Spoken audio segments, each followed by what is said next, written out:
fine. You're going to be just fine. All right. Well, that's awesome.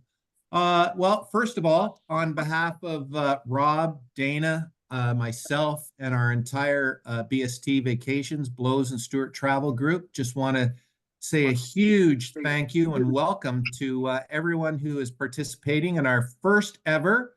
And we expect to do these fun things more often, especially with these two great characters that you're going to be able to meet here very shortly. I want to say a big thank you also to Michael and Guy for choosing and partnering with BST Vacations and Blows and Stewart Travel. When this opportunity came forward to us, we were excited like no other and really, truly grateful that we were able to put this program together to both Tuscany and the Amalfi Coast. Been fortunate to be to both areas, and I'll tell you, I have not done it in the aspect of living like a local, and that's what these two fine gentlemen are going to be able to showcase and immerse the group into the whole Italian culture, and I'm elated, and I think it's wonderful. So I will not say anything else because we're here to learn how to cook gnocchi. So it's over to you guys. Thanks, Scott. We are super excited to be working with the Blows and Stewart team to help put on these fantastic holidays. We've had the pleasure of working with a number of them already, and we're looking forward to many, many more. Just tonight, we're kicking off, obviously, as Scott has mentioned, our Tuscan and Amalfi Coast trips. And, you know, I think one of the things that's really interesting about what we're doing is it sort of stems from our trip that Guy and I took last summer. And it's really about, you know, wanting people to be immersive and experience what it's like to vacation and live like an Italian. That's truly unique. And so we want to bring that forward to as many people as we possibly can. But let me just do a quick brief introduction quickly about who we are, so you have a sort of context of where we are. We're brothers, obviously. Our parents were born in Italy, so we grew up as an Italian family.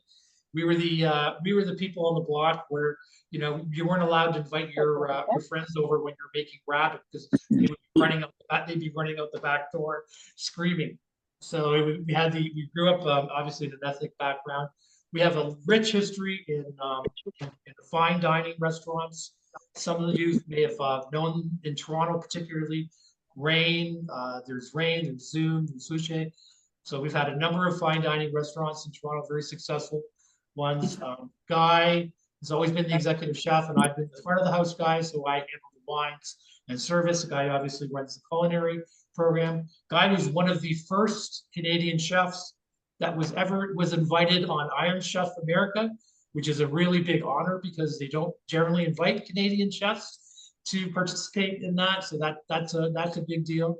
We produced and we hosted our own television series that aired in Food Network in Canada and still airs around the world in over 300 countries, which has been excellent and fun. It aired in actually Italy. When most recently we were in Italy, where we stopped on a number of occasions for people that recognize us from the show. That's been tremendous and a really fun experience. What else have we done? We fight a lot. We eat a lot, even though we're thin. We work out a lot. We drink a lot of wine. We really do embrace, all kidding aside, we really embrace the Italian culture. And to sort of develop and further Michael's point, we came up with this concept of providing a different style of vacation to mostly people in North America, because especially, I mean, I noticed it a lot because we go often, but it really hit hard this past summer. I believe that in the month of July alone, and that's when Michael and I were there were over 12 million tourists in Italy just for the month of July. And So it was apparently obvious just walking around. It didn't really matter. I mean, it was obviously the bigger the city, it was more obvious. So like,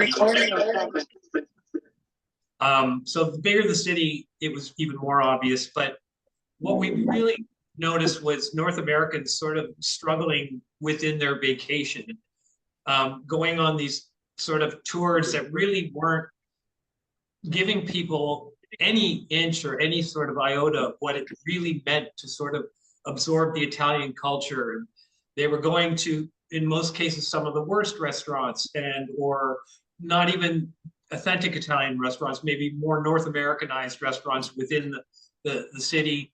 And in a country that is so beautiful and has such a rich culture, and obviously with amazing food and all this other stuff, we decided that we would try and offer a different form of a vacation, something that is something that it's much more of a sensory, much more of a adventure, much more of an educational, fun type of thing. And of course, all in the midst of like this beautiful villa with like views out your window with landscape that is like to die for the postcard-esque, no matter where you looked, beaches everywhere, et cetera, et cetera.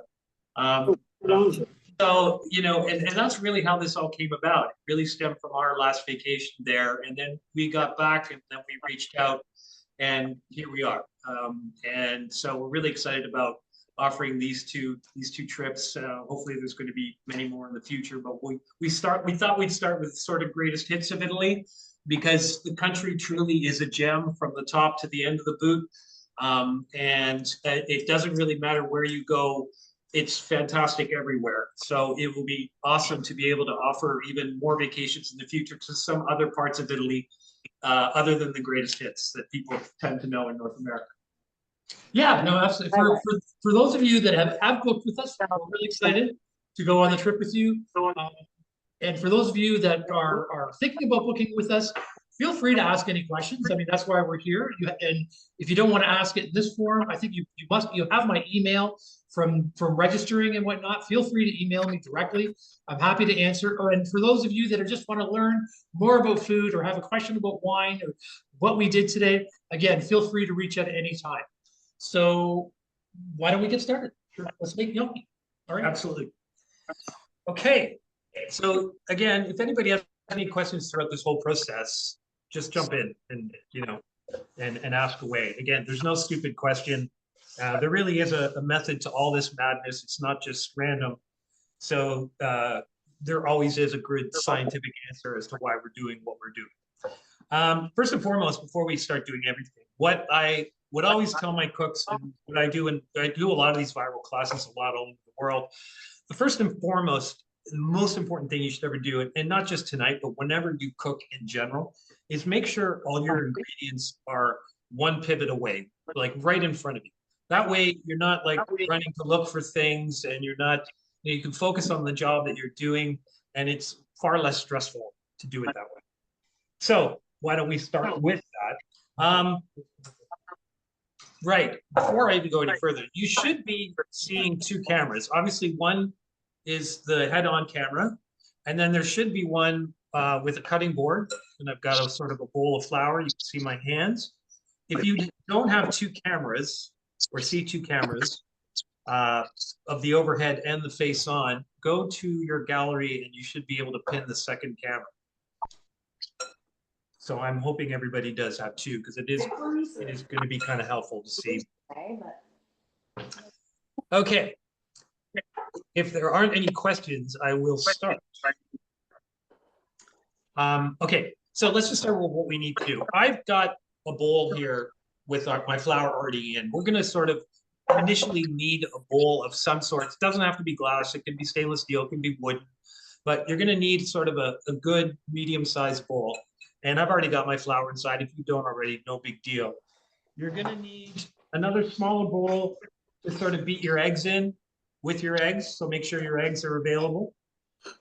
I've got my ricotta cheese. We're two cheeses today. I've got ricotta cheese, which is like a soft cow's milk cheese made from whole milk. And then I've got some grated Parmigiano Reggiano. So I'll have that nearby as well. Some sea salt is what I'm using, but if you don't have sea salt at home, no big deal. Whatever sort of house salt that you use will be fine. And then eventually, when we get, after we've made our gnocchi, I've got a pot on, I've got some water in the pot. I've got it on sort of medium heat right now so that when we crank it, then it'll come to a boil a lot faster because nobody likes staring at a pot that's not boiling. So I've got my pot ready because eventually we're going to cook the gnocchi in the water. And then we're going to need some sort of a saute pan of some sort to make our tomato sauce. So nothing too big right now. If you're making this for more than 2 people, you might need 2 tins of tomatoes, so you might need a bigger pot. If it's just for 2 people, you're only going to need 1 tin of the Italian tomatoes. So a small, so whatever pot you have going. All I ask is that you make sure that you do have a lid for that pot, whichever one that you're selecting. And then lastly, I'm going to be adding some ground veal to my tomato sauce. This is optional, of course. So if you do have a protein that you are going to be adding to your tomato sauce, that's great. You don't need it. Again, this is just for us. I prefer to have this. So if you do have a protein that you do want to add to your tomato sauce, when I'm adding mine, I'll let you know, and you can tell me what protein you've chosen, and I'll instruct you when and how to add that as well.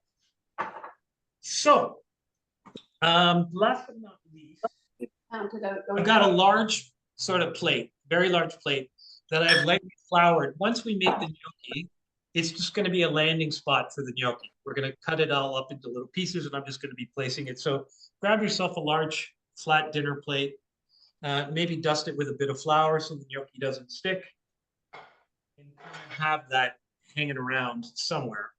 Now, I know I've kind of said a lot, and you're probably scrambling around a bit right now, so I will give you a minute or two to sort of soak up exactly what I've been saying. And again, feel free to ask any questions at any time about what we're doing here, or about Italy, about our trips, about anything. Everything, anything Italian. Hey guys, it's Dana. Super quick question. Is it always all-purpose flour that you typically use in this recipe, or does that vary? Okay, well, that's an important question. In Italy, they typically would use what is called doppio zero flour, which means 00 flour. Now, the way it works in Italy is they rate their flour by their zeros and ones. So 0 is what we call an all-purpose flour or a bread flour, right? 00, it's got higher gluten, and then there's a 000, which is even higher gluten. And it goes the other way. It goes 1, less gluten, 1, even less gluten. That's more for pastries and baking. So to answer your question, 00 is more commonly used in Italy for making this gnocchi. But for me personally, I find this is a chef thing, and this is a preferential thing. I like using either bread flour or all-purpose flour, only because I find that it makes it a little bit lighter, and it's kind of easier for digestive purposes. The only time I will say I'll bend flat and say, no, you have to use 00 is more for like pizza making, because I find that you need that extra gluten when you're making the pizza because you're cooking at such high temperatures. But it's not necessary. And that's a really great question, by the way. I hope I answered. Oh yeah, good question. Perfect. Thank you. Does everybody want to just mute except for Michael when you're actually answering a question, guys? That would be incredible.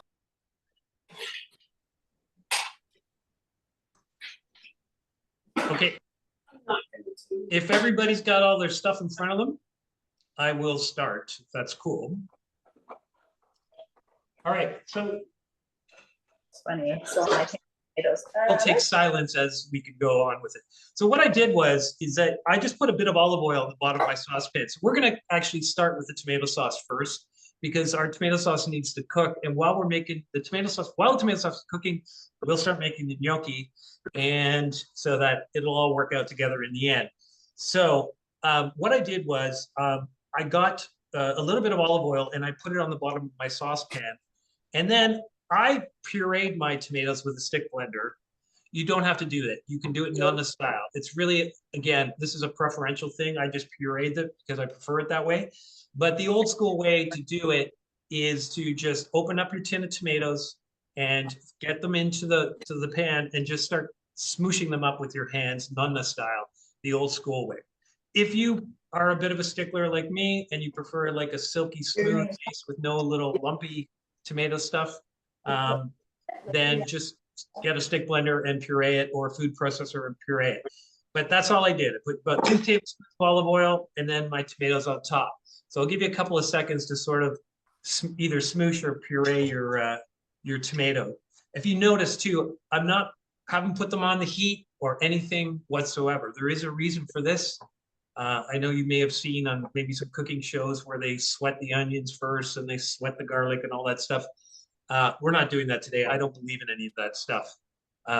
And so all I really did, a little bit of olive oil on the bottom of the pan, my tomatoes on top, and then crush the tomatoes with my hands. And I'm going to add 1 teaspoon of sea salt to that once I've crushed it up.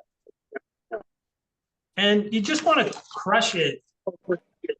Like the tomatoes are going to break down once they're cooking. So you want to crush it, kind of like salsa-like texture to give you a reference point in terms of exactly what you're looking for. So not too many, it's okay to have some tomato lumps, but not too many big chunky lumps. So give it a real good smoosh with both your hands, get them in there. I read an article on salt and the difference between kosher and regular salt. I'm sorry, are you asking me? You read volume? It's you read half the amount of salt that you have in the fine granular salt. I don't like the chunks of salt. There's coarse stuff, but kosher flakes. I'll be saying if your thing says for a teaspoon of kosher salt, put in half a teaspoon of regular salt. Yeah.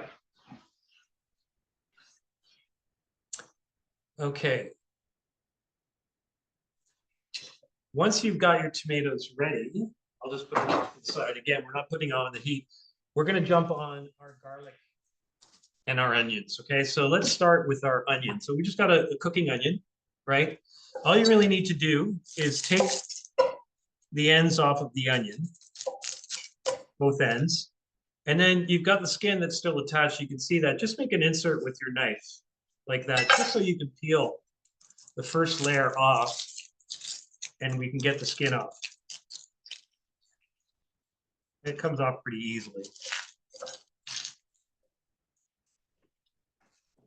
Now, once you've done that, I want you to take your onion and just cut it in half.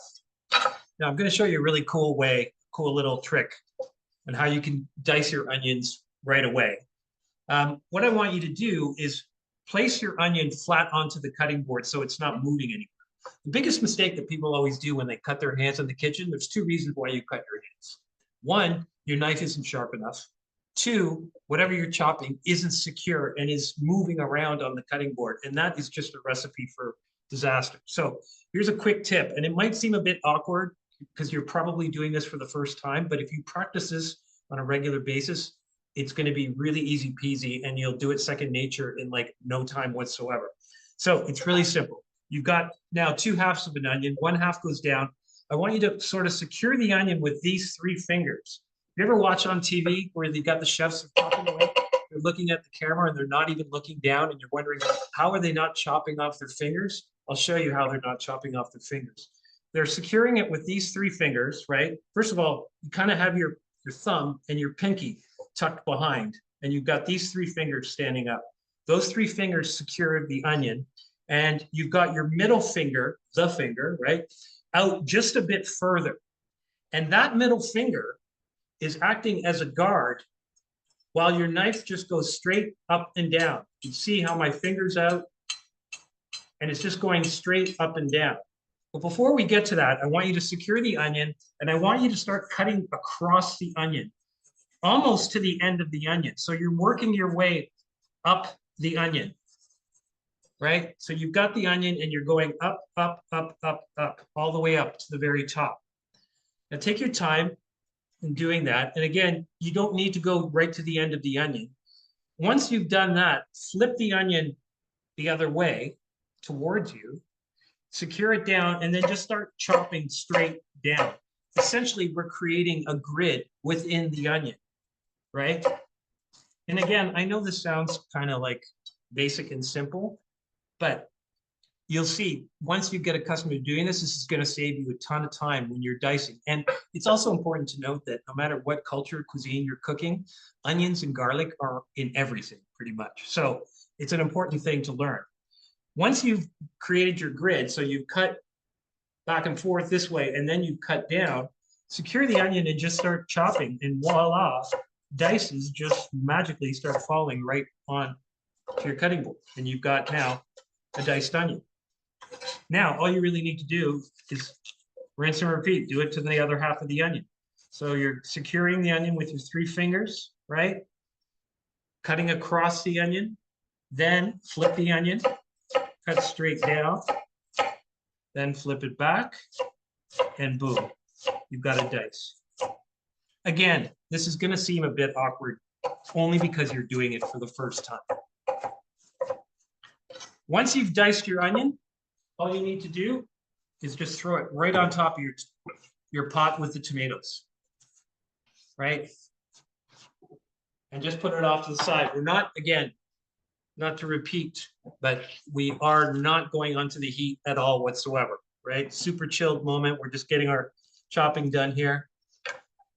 I'll give you a second or two just to get your onion sort of diced. But again, just keep practicing it. I know it might seem like, oh man, this is kind of, you know, weird, difficult, whatever. If you keep pressing, you'll fly through this. And eventually you won't be able to, you won't even be looking down at your cutting board just like everybody else. All right. Excuse me, Guy. Yeah. It's Lori here. Just wondering, what did you do with your onions? Did you place them on top of your tomatoes in your pan? Yeah, I just threw it into the pot, the same pan that the tomatoes are in. Okay, right? perfect. So Thank you. your pan, you're welcome. Your pan should have a bit of olive oil, like 2 tablespoons of olive oil, your Yep. crushed tomatoes, and your onions sitting right on top. Perfect, thank you. You're all cut up. Okay, let's talk garlic. All right, so you've got your cloves of garlic here, right? And if you're gonna need a small little paring knife. If you look closely at your garlic, you can see the bulbs, where they begin, where they end, blah, blah, blah, right? So all you really need to do is stick with a paring knife, start going in and loosening up where the garlic bulbs are in and end, and they should pop out very easily, right? And that's all I'm gonna do. Now, for 1 tin of tomatoes, I would suggest, depending on the size of your garlic, and because most garlic we're getting right now is imported, so they're going to be not that big. So I'm going to say in the summertime, if you're local garlic, you probably only need 2 cloves. But since we're getting stuff mostly from Spain right now, I would say 4 cloves will probably be what we're looking for. Now, once you've sort of, oh, I got to go on my garlic kick before I even go and show you how to peel this. Never in a million years should you ever buy peeled garlic, okay? Never, ever. I know it may seem like a pain in the butt to sort of get the skin off and all that other stuff, but I'll tell you why you should never buy it. Garlic is just like any other vegetable. The second that you peel the skin off, you're on a time clock. And what I mean is that all the nutrients, oils, gases start releasing into the air. That's why it smells so great when you chop garlic, right? That's all of the love, all the flavor, all the benefits, health benefits of garlic just start, going off into the air. That's also a reason why we're not cooking right now as well. So the reason why you should never buy peeled garlic is that essentially you're buying a bag of dead garlic, okay? It's not going to have the same nutrients transforming. It's not going to have the same kind of flavor. So you're really just wasting your time. So anyways, that's my rant on garlic. So now you got your garlic things. All we need to do is sort of peel them. Now, if you look at the garlic cloves, you've got sort of a nasty end and you've got a really pointy end.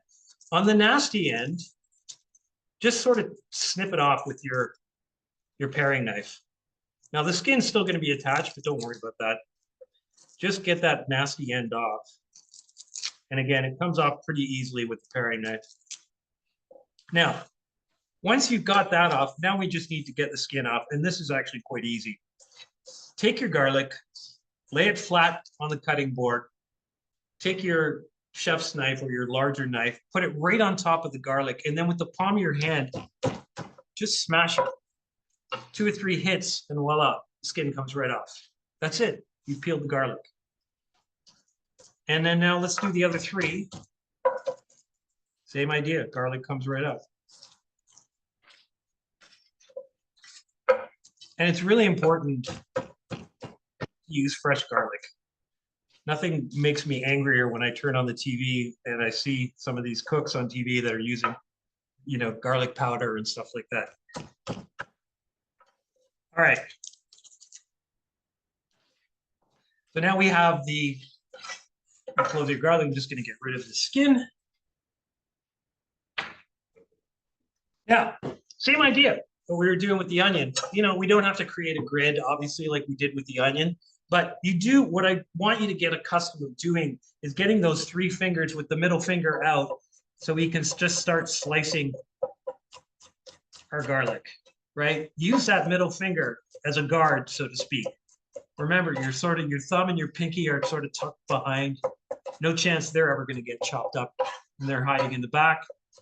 And use that middle finger as a guard and you can slice very quickly. Now, once you've got your sliced garlic on your cutting board, I'm going to show you a quick way to get it into even more of a fine dice. Take your knife, put 2 fingers at the end, just like this. You're holding onto it, and just sort of seesaw back and forth. Seesaw back and forth until you get a nice finer dice. Now, the reason why we're doing this, there always is a reason and a method as to why we're doing this, is that we want this garlic to be dispersed throughout our tomato sauce. And because this tomato sauce is not like a sugo versus like there's 2 types of tomato sauce. There's like a sugo and then there's like the marinara, which is what we're making today. The marinara is something much faster, much quicker. And so to make, and less time to cook. So we need to really get this garlic diced, because the more we dice it, the more it gets dispersed into our tomato sauce. The more it gets dispersed into our tomato sauce, the more yummy it is going to taste. So once you do have it onto a fine dice like this, right? Just throw it into that sauce, your tomatoes, and that's it.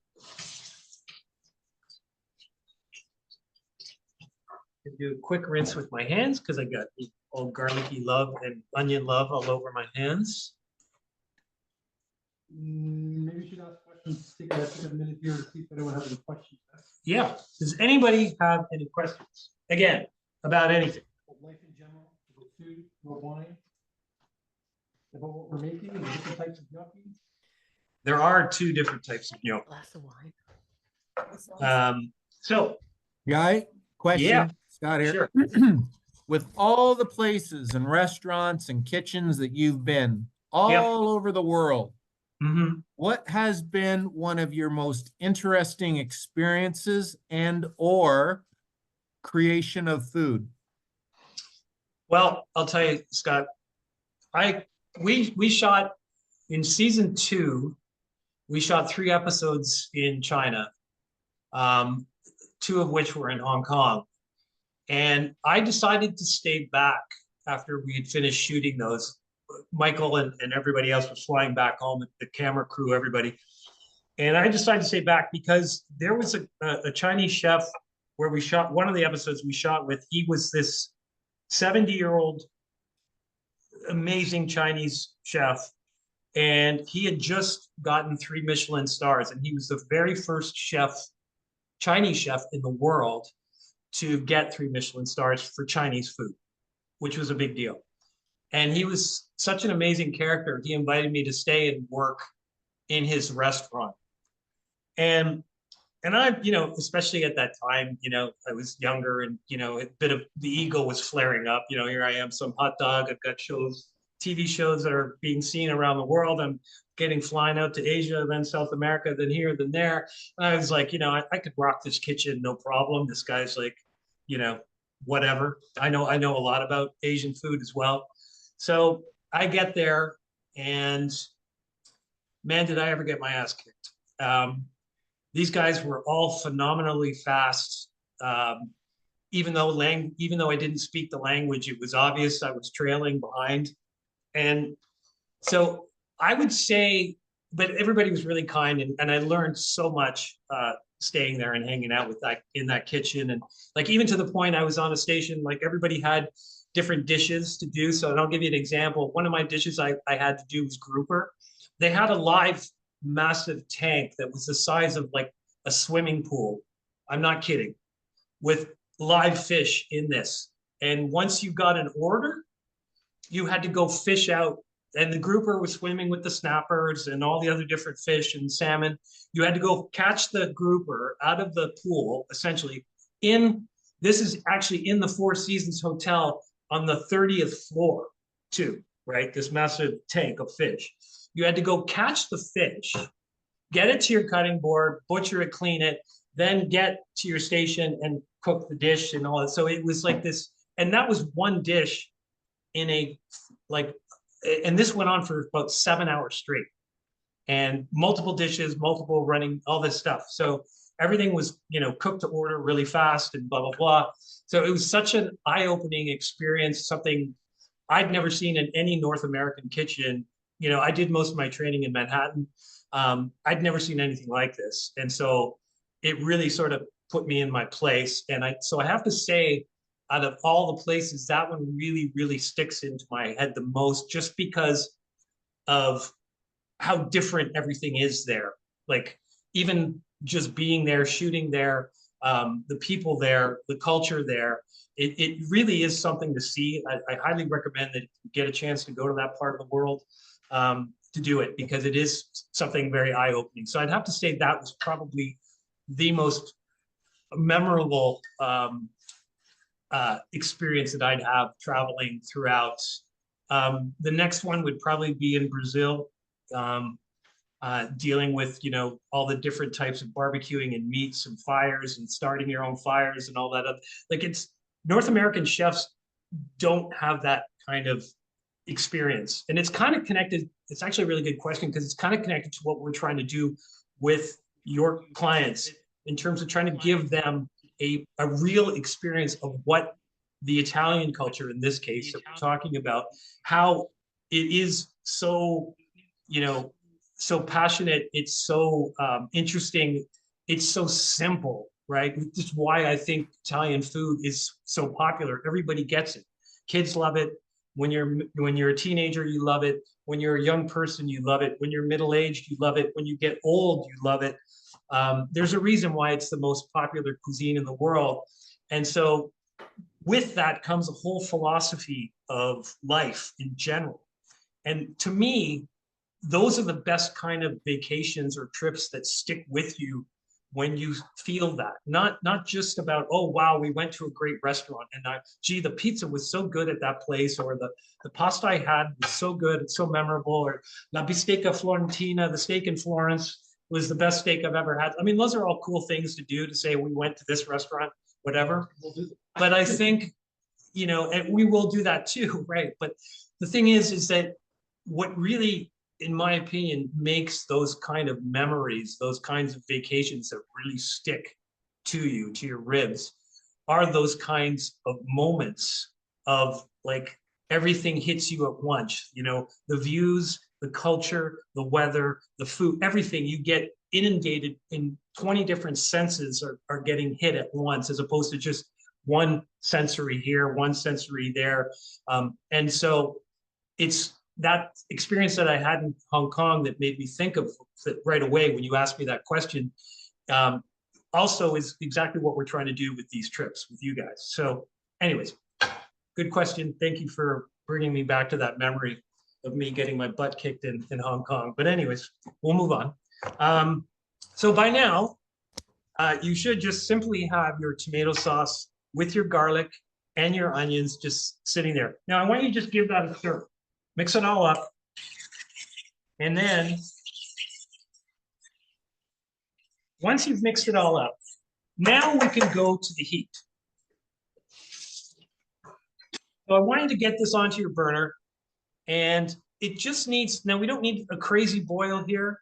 We got time because we're going to make the gnocchi. So just bring it to like medium low heat and put the lid on and keep an eye on it. I'll cue you in about 5 or 10 minutes to give it a stir, but that's about it. Medium low, put a lid on it, and just throw it onto your burner.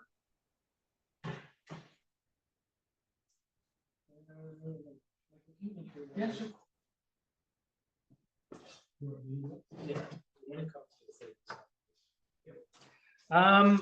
So yeah, now I'm surprised nobody's asked me, why didn't we sweat the onions and why didn't we sweat the garlic like I always see? So here's the answer. The reality is that it's kind of connected to what I was saying to you before about the garlic, right? When I was saying, once you peel the skin off, you're on a time clock because you lose all the nutrients and the flavor and all that other stuff. The reason why we're doing that is the exact same reason. We start sauteing that garlic and that onions from the get-go. Guess what happens? Our kitchen's going to smell great. No question. It's like, that's a great crowd pleaser. Everyone's going to go, wow, it smells so good in here. That's cool. It's going to smell good in here in a couple of minutes too, my way. So just give it a minute or two. The real reason why we do it is that all that steam that's coming up when we're sweating off the garlic and we're sweating off, I want that in my captured and trapped in my tomato sauce, right? I want that because that smell is flavor, okay? It is, it's tied into flavor. So that's why we're doing it this way, right? If you, in a restaurant, we would start that way because we have everything already chopped and we have everything.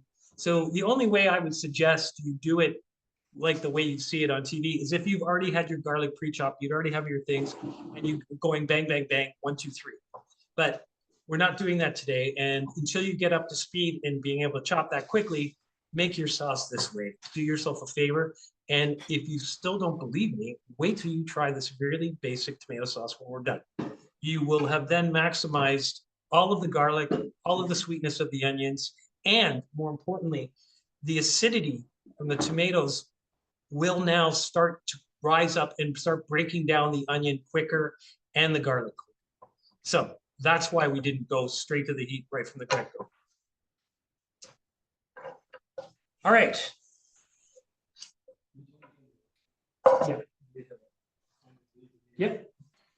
So just as a recap, you should have your water on already that we're going to boil the gnocchi in, but at a sort of medium heat, steeping, not at a boil. And you should have your tomato sauce that we're cooking just at a medium low right now, bringing it to a low boil. Well, we're going to, because I just wanted to get that out of the way because we're going to start jumping on our gnocchi in a second. And if there's any other questions, we can start with the gnocchi, but if not, I mean, I'm totally cool. I can wait.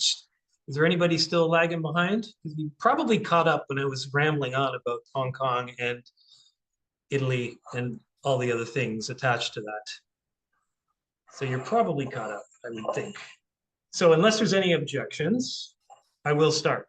So first things first, like I said, get yourself a nice bowl. Again, it doesn't have to be a glass bowl, it can be any type of bowl.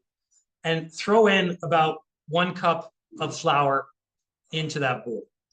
Now, I want you to add your Parmesan cheese. We're talking about, I don't know, 3/4 cup of the Parmesan cheese. And then, last but not least, or sorry, we're gonna add just a touch of salt again. Now, I would say half a teaspoon of salt, or, you know, you wanna do it the Italian way, a pinch, okay? That's really all I'm getting at. 1 pinch of salt, but technically half a teaspoon. We don't wanna add too much because there's natural sodium that's in the cheese. So we can sort of pull back a bit on. And last but not least, we're going to add the ricotta cheese.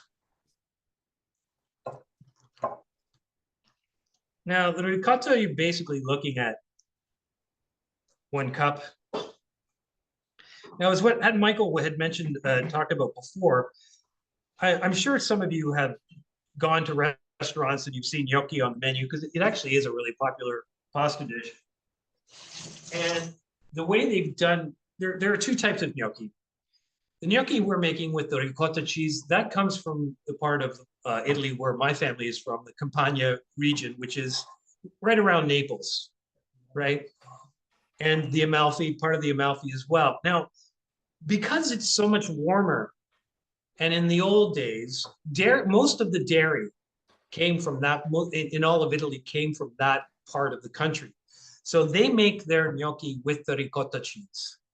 If you go further north towards Milano or Florence or Venice, even further up, they don't use the ricotta cheese because it wasn't as easily available. Now, of course, it's no big deal. They have trucks, trains, et cetera, but I'm going like way back, right?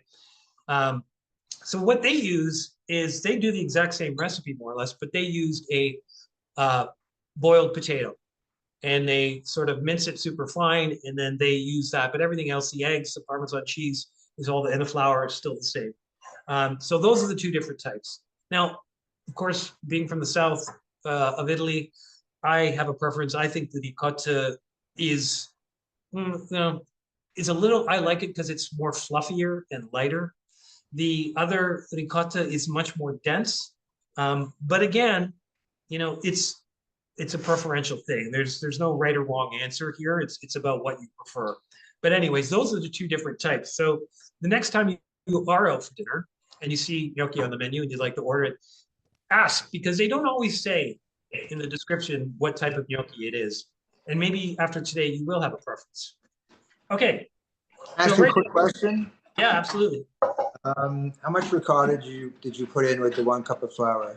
It's basically a 50-50 ratio. So like 1 cup of ricotta, yeah, and 1 cup of flour. Okay, thank you. You're welcome. Now, once you've done that, we've got our eggs. So let's start cracking our eggs into a bowl. Now you're going to need, depending on the size of your eggs, you're going to need a minimum of 3, possibly 4. I would suggest that you start with definitely 3. And we'll keep the 4th on reserve in case we need it. And if you're only using sort of medium-sized eggs, then definitely go to 4 eggs for sure. But my eggs are pretty large, so I'm going to start with 3. And all I want you to do is whisk these eggs really, really well. Like, I mean, I don't want to see any of the whites at all. This has got to be heavy duty scrambled eggs. And I'll also show you a trick about whisking that we do in the restaurant that a lot of other people don't do at home, and it's crucial, especially if you like making scrambled eggs. But as I'm whisking, watch this, I'm turning the bowl, I'm right-handed, so I'll whisk with my right hand, and then I'm turning the bowl with my left. All this does is make sure that we're consistently, because if we're just whisking in one spot with the bowl not turning, right, we're not going to get a perfect consistency that we're looking for. And it matters, trust me, when we're making the gnocchi, it's going to matter. Texture is everything. So that's another tip for whisking. And you could use that mentality for anything that you whisk. Could be a salad dressing, right? So turn the bowl as you're whisking. Actually, really expensive Italian mixers for making pasta, making pizza dough, the bowls turn just to replicate this motion. Unfortunately, they cost around $45,000. But anyways, that's another story. Okay, so I've whisked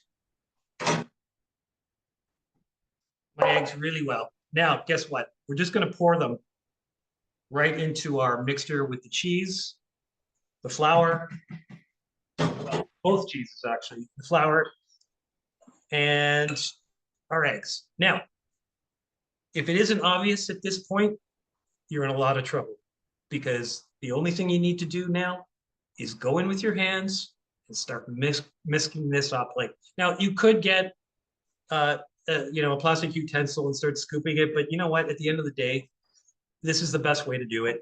There's nothing beats these. Like, you can have amazing utensils in your kitchen, but nothing beats these guys. Nothing. Excuse me, So, Guy. Yeah. About the flour, I Yeah. did the 1 cup Yep. and I did both cheeses. Am I Yep. supposed to, like, on your recipe, it said 4 cups. Are you supposed to put it all the 4 cups or just the 1? The 4 cups of Flour. flour. No, we're going to start with just the 1 right now. Okay, perfect. I just want to make sure I had it right. Yeah, because Okay. we're going to need some flour to work with, Lori. Okay. And you're going to notice, because what I want you to do now, I mean, that's a good question. Sorry, I'm just going to ask another No, question. you prompted what I was just going to get into. Okay. What's happening right now? You're so ahead of the curve, my dear. My God. So I wanted to ask what though, so happens all by the doing- cheese, all the Yeah, cheeses all- are in? all the cheese, everything else. We're only holding back on the flour Okay. because it's going to be easier for you guys to sort of form a ball right now. And you'll see what I mean by just, because what I want you to do is start mixing this all in together. And then we're going to start to incorporate the other flour slowly but surely. And then we're also going to need flour as we're working with it as well. So that's why we're sort of adding it as we go. Get a slap back. So now, right now, if you can form a ball like this. Now, it's not a pretty ball. Hey, Guy, Yeah. Guy, do we put the eggs in? Yeah. Yes, the eggs, everything should be in. Okay. Yes, the Eggs. eggs, everything should be in. Eggs. So you've got your eggs in, you've got both cheeses in. You've got right? your eggs in, you've got both cheeses in, right? And you've got that 1 cup of flour, and now with your hand, you'll be able to form this ball. Right? It's just a ball, right? We're gonna need this, but you should be able to at least form a ball in your hands. You have me? Form a ball in your hands.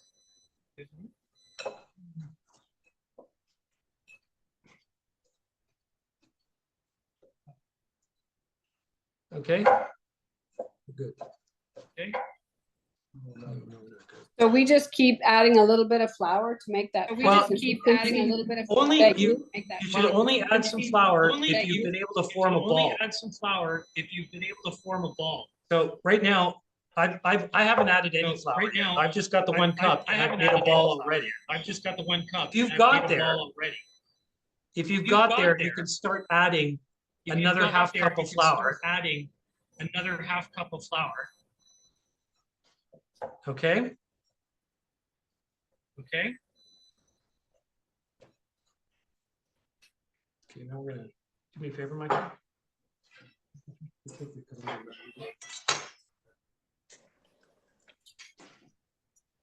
Michael, Yeah. my flour or die. Yeah. I don't have a bowl. I don't have a bowl. You don't have a bowl. Okay, so just do it on, do everything on your kitchen counter. Do everything on your kitchen counter. It's not firm. It's not firming up. It's not firm. It's not firming up. It's not firming up. So you added your eggs, Yes, sir. So you added your eggs, right? Yes, You've added the ricotta cheese, right? Yeah. You've Yes, sir. added the ricotta cheese and the parmesan, sir. Yep. and and the it's parmesan, not forming into a ball at all. and it's No. not forming into Okay, a ball at so all. what I want, how many eggs No. did you add? Okay. 4. What I want, how many eggs did you add? So you're gonna have to add some more eggs. That's all you're gonna need, So right? you're gonna have to add some more eggs. That's all you're gonna need, Okay. right? So start with start with 2 more eggs. So start with 2 more eggs and whisk it. Whisk it really whisk well. Okay. Whisk it really well. And then pour that into your mixture. And with that extra liquid, you should be able to form a ball. With that extra liquid, you should be able to form a ball.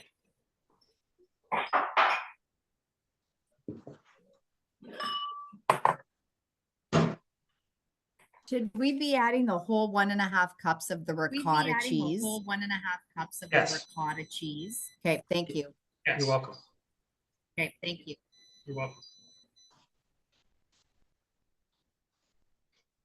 So I now have added 2 So cups, I now have added 2 and I still have a ball.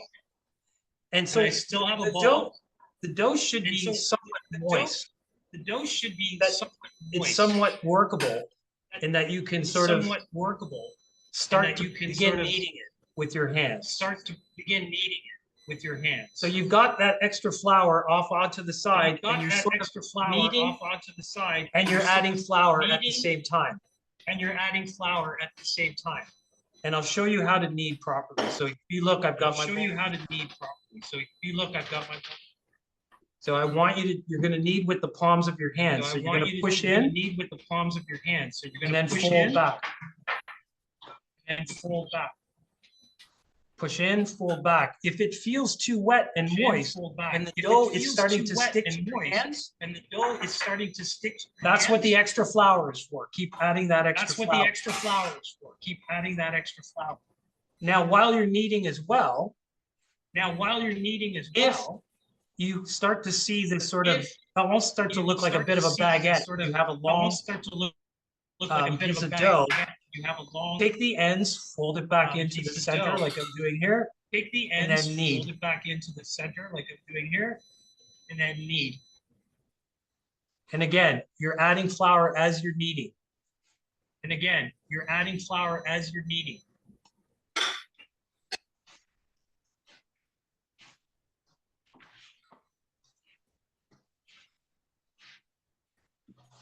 So again, I've got this sort of torpedo shaped. So All I do is again, I I've got fold the sort of ends in. torpedo shaped. You fold the ends in, and then that's how you get it back into a ball again. Fold the ends in, and then that's how you get it back into a ball again. And you do about 3 or 4 turns of the kneading. And if you need to, about 3 or 4 add turns a bit of kneading, flour. And, if And you what I need mean to, by a good way add to a know bit of if you flour. need to, And what is- I mean by a good way to know if you need to is you also need to make sure that the flour, like if also the, need to make the sure dough is sticking to that your the hands, that flour- means to add more flour as the you dough need. is sticking to your hands, that means to add more flour as you need.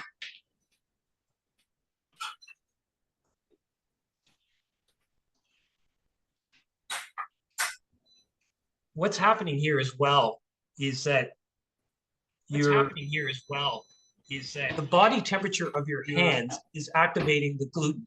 And body that's temperature another of your reason. hands is activating the gluten.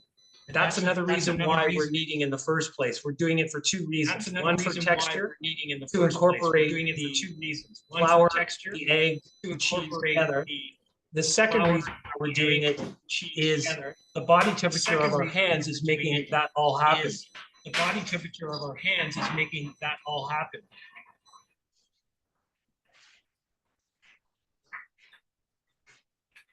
How's everybody doing? The one I'm not sure who was saying that she wasn't able to form her dough, and I got her to add more eggs. Are we out of trouble? Or are we still?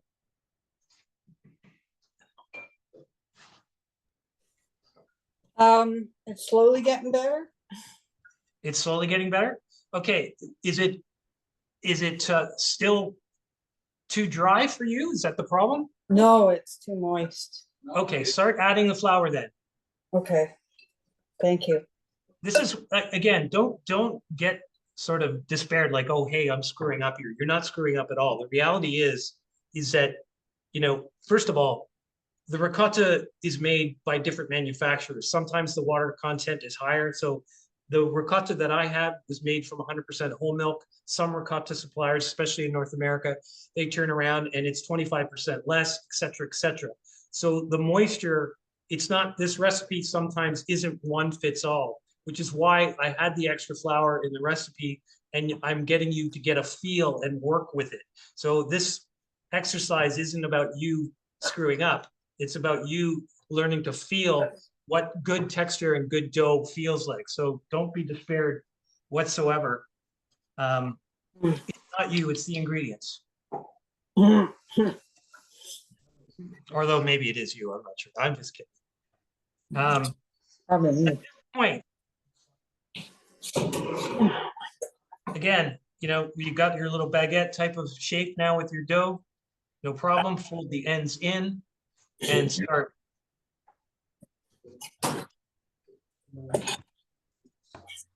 Now, I'm going to need a bit more flour myself.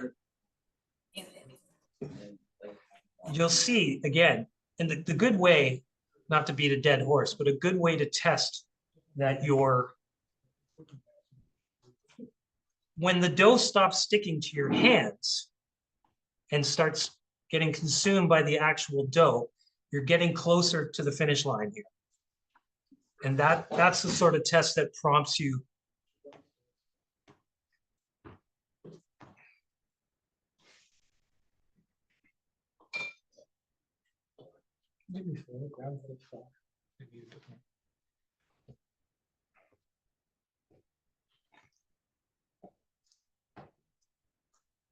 I have a question.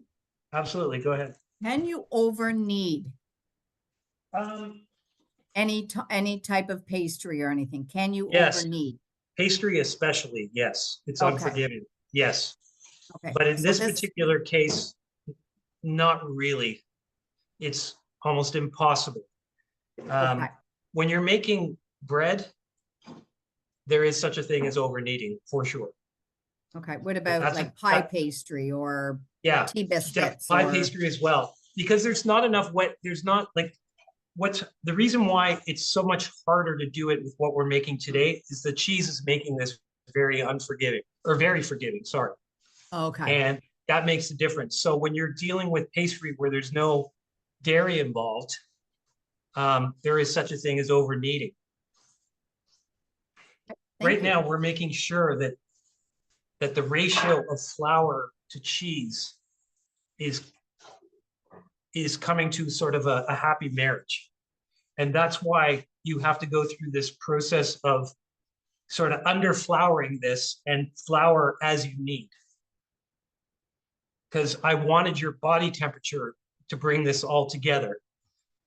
It's the friction that you're creating by rolling this onto the board plus body heat from your hands is actually what's bringing this all together with the flour and the eggs marrying. And unfortunately, there's no other way to do it.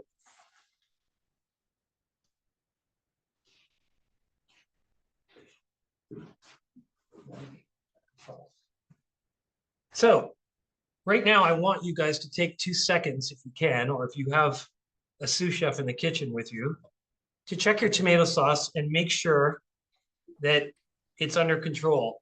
Again, all you're looking for is a very, very, very sort of happy simmer. Nothing. I thought you were going to say, take 2 seconds and have a glass of wine. Well, I'm not going to prompt you, Laura, on that because I know you're already ahead of the game. But that is the very Italian thing to do, is to have some vino while you're doing this. The only way to cook. Come on. I'm convinced that's why the Italian cuisine is so simple, is because they like to have some vino while they're making it, so they don't want it to be too complicated. I always tell everybody too, like if you're thinking about getting into cooking, this is always the best cuisine to start with, because in my opinion, it's the most simplest cuisine to learn. You know, the important thing about Italian food is very much like their culture, is that they do keep life very simple. And I think that's another reason why people love going there so much, traveling there so much. Chefs, Italian chefs always say they have a rule of thumb that most dishes should not have more than 5 ingredients in it, because it overcomplicates it. And they spend more time sourcing out the best ingredients than they actually do cooking them. Michael, I have a question. It's Amy. Sure. Go ahead, Amy. I'm wondering how finally you grated your Parmesan to begin with. I just grated it like with a regular home grater at home. And I did it again, that it's kind of important to sort of do that as well, to not buy it pre-grated. Because again, remember, air kills everything when it comes to ingredients, that is. I mean, obviously not us, but when it comes to ingredients, oxidization is not usually a good thing. And so the quality of cheese suffers when it's been pre-grated. And when I mean that, I don't mean you doing it a half an hour ahead of time or something like that. I mean, when you're buying a bag of pre-grated Parmesan cheese or something like that. So I am basically done here, and I will show you what to look for, because I'm sure some of you have been needing a way. First of all, make sure your hand is clean. So I'm gonna quickly wash my hands.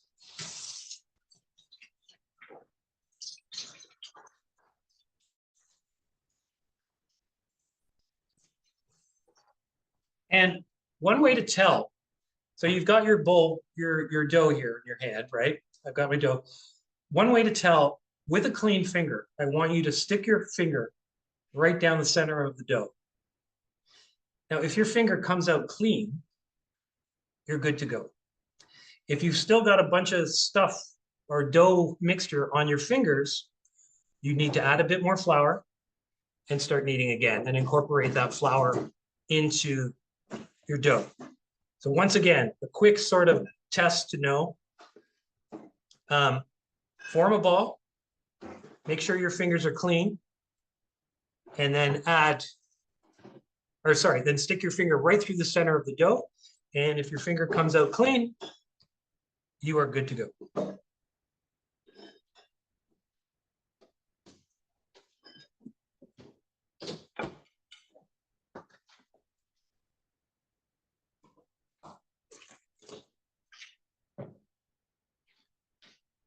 Is anybody else adding any proteins to their tomato sauce?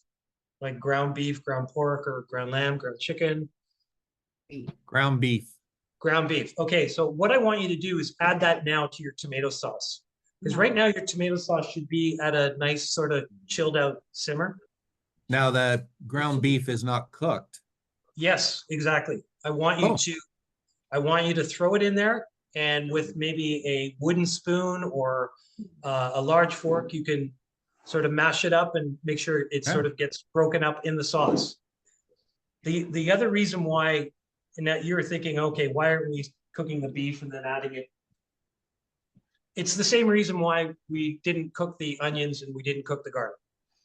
The reality is that you want that beef flavor to cook in the tomato sauce, because we want, if you are getting beef in your sauce, you want that ground beef flavor in your sauce. If you saute that beef first, you are then going to lose a lot of the beef aromatics and everything. Again, same philosophy, into the air. So you want that beef love in your tomato sauce. So the best way to do that is to not cook it first, but have it cook in the sauce. Is that it's the same philosophy that you would use if you were doing braised veal, ossobuco, you were doing short ribs or whatever. They cook them in the tomato sauce. The reason why that sauce tastes so great is because you're boiling or simmering the beef actually in the sauce. So I hope that makes sense. Would that be the same with making soups? Yes. Or no? So if you're making a hamburger soup, the hamburger should not be cooked before. Absolutely. Because, you know, the whole point of adding a protein to the sauce is to be able to taste the protein in the sauce or in the soup. Okay. So it's the same idea. You want all of that. Like for example, when I make meatballs, I don't cook the meatballs ahead of time. I don't bake them in the oven. I don't, brown them in a pan and whatever, because all the love is on the bottom of that pan. I want that in my sauce, right? Especially if you go to the extent of going to get like really good high quality beef or good hamburger meat or whatever, good sausage, you want that flavor in there. So you add it raw. I do. Okay, thank you. So You Michael, just start, next time you make soup, do it. And I guarantee it'll be the best damn soup you've ever made. Thank so you. Michael, if you've made the mistake of cooking the beef before we got on the call, what would you recommend? Just add it at the last second because it's, Okay. if you've cooked it ahead of the time, that's fine for now. Next time, try it the other way. But just add it at the last second. Basically, when we drop the gnocchi in the water to cook, that's when you can have it. Okay, now Michael. Michael, Mm-hmm. I am doing venison, so all the same principle? Absolutely. Okay. If it was seafood, I would say the same thing, but I wouldn't cook it. It would obviously take less time to cook. So Yeah, right at the end. Same principle. Yep. Okay. Always, always, always, always. See, it's, you know, it's really funny.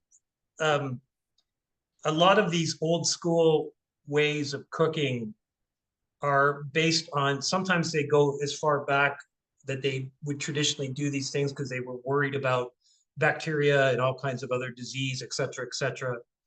But in this modern era, you know, all of that is not possible anymore. So, and at the end of the day, you are cooking it. I'm not asking you to eat it raw or anything like that. So it's just, you never win these arguments when you go up against science. When you look at things scientifically versus tradition, in some cases, tradition is just flat out wrong and science is right. So that's kind of what I always based my cooking on, was always based on science and not tradition all the time. I always use tradition to help guide me. I use tradition to help influence me, but I always run to science when it comes to execution. So how are we doing with our dough? Is everybody done? Everybody have clean fingers when they've stuck it? Not quite. We're still working on it. Still working on it. Okay. Take your It's time. looking good though. It's looking good. Yeah, I'm there. But we'll wait. So for those of you, Dana, like yours does not look as good as ours. Oh my gosh. Okay. Competition. We did pre-cook our Yeah, we're there. We're there. If you are ahead of the game and you're ready, remember, get a large plate and flour it and just have it off to the side. Take it 2 seconds to do that while your dough is just sitting resting. You know what the funny part is too? It also depends on the time of year when you're making dough. This goes for bread dough, this pizza dough, pasta dough, is that you see that the humidity has a massive factor as to how much wet ingredients you need versus dry ingredients, et cetera, et cetera. It makes a really, really big difference. And so that's another reason why I got you to incorporate the dough slowly, to give you a sense of feel, what to feel for. Now, once you have acquired that, you're just going to do this naturally. You'll know exactly, you won't think anything of it the next time you make this. Hey, And Guy. Yeah. Sorry. No, go ahead, Scott. Go ahead. I was just going to say, well, we're just getting all the rest of the kneading done here, and give everybody else a chance to wash their hands. Guy, maybe you can explain what some of the process on the meals, where you're always preparing the meals on these trips right from scratch, and you encourage participation if one such wants. And yeah, maybe just for 5 minutes or less, you can just kind of give everybody an update on that. Well, if you haven't noticed by now, Scott, you know that I just have the biggest mouth on the planet and I can't do anything in 5 minutes or less. I'm kidding. That's how I got a show, right? You just keep talking. Anyways, yeah, I mean, first and foremost, Scott, what we did was, like, we just didn't pick these villas randomly. We made sure that they had these massive kitchens in them so that if our guests were willing and wanted to participate, they could do that. And of course, I'll be there. So it'll be much easier than what we're even doing today, because I can just run over from person to person who's making dough and whatever. And so, so we pick these kitchens that, you know, could easily facilitate everybody if they want to join, who's coming on the trip, they can. If you don't, the other reason why we pick these villas is that they're so damn cool and there's so many things to do, even in these villas.